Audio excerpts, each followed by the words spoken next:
Hey, good morning, everyone. It is beautiful out there once again, 78 degrees, dew point 71, so that's not great. It's getting more humid out there, but we're not looking at much in the way of anything for the next couple of weeks, so these forecasts are going to be a little quicker. I mean, there's just not much to talk about. I even have good news on the tropics. So that's Toledo Bend. It looks great. Looks like we have a little something burning, a little haze on the horizon out there on the west end of town here in Alexandria. Dew point's a little lower away from the lake at 67, temperature at 75 degrees. So things are looking nice out there this morning, and we've kind of grown accustomed to that. We've also grown accustomed to watching whatever this is still out here spinning. Just a few little showers going on across Pennsylvania into Maryland. I want to look at one thing real quick here. I love just the freestyle and freewheeling nature of this thing. I want to see what that blue is out in Wyoming. Should have looked already. That is a freeze watch. I liked that color. I figured it was something cool. So we have a freeze watch in Wyoming. Why do we care about that? That means cooler air is on the way, and that stuff way out here, way out in Idaho, that is freeze warnings out there. So it is gonna get cold at some point in our life here tomorrow, first day of October coming in. Today does not feel like October, 91 degrees, your forecast high, a lot of sunshine out there. So if you do have plans, do not worry about anything weather-wise. If you're like, say, Mark out at Igloo Roofing, don't worry, you can put the roofs on today. No rain in the forecast, so it's not gonna screw you up there. Could see a few clouds, maybe a sprinkle toward New Orleans, but that's about it for today. Maybe a sprinkle showing up there around Monroe late tonight, but we're keeping rain chances very low in the 7-day forecast. And with that being said, we're all, oops, did I get out of everything? I mean, I know I'm still live. Oh, there we go, we're good. Perfect. Okay, so that's your severe outlook there. Not much going on, really no chances for any big issues there locally and beyond.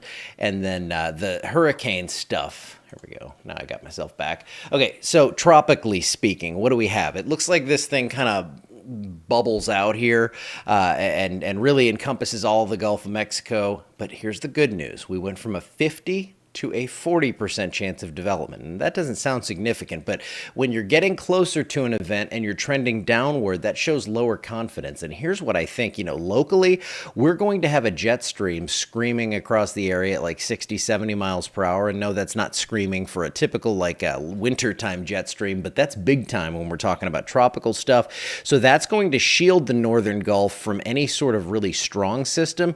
Could we see a tropical system develop? Yes. Would it be strong when it made impact? I really don't think so, unless that thing takes that hard right and comes into Florida, but then that would probably shove it out further to the east, and that's going to keep rain totals much lower for those areas that just do not need it. I don't see much in the way of rain for the next week locally. Could be some down to the south there. Again, New Orleans, Homa, you could see some rain, maybe a couple of inches, and I brought out the bigger view on this to show you that that jet stream is going to keep everything kind of pushed to the south. So yeah, they could see some heavy rain across Florida, but looking up into these areas that have been just absolutely decimated by the flooding in North Carolina, South Carolina, Georgia, Eastern Tennessee, those areas are not going to see much more, and they desperately need the dry weather, and it looks like they are going to get it, even though, of course, the damage has been done. You just don't want to see more rain falling on top of that. So our rain chances don't go over 20% in the next week.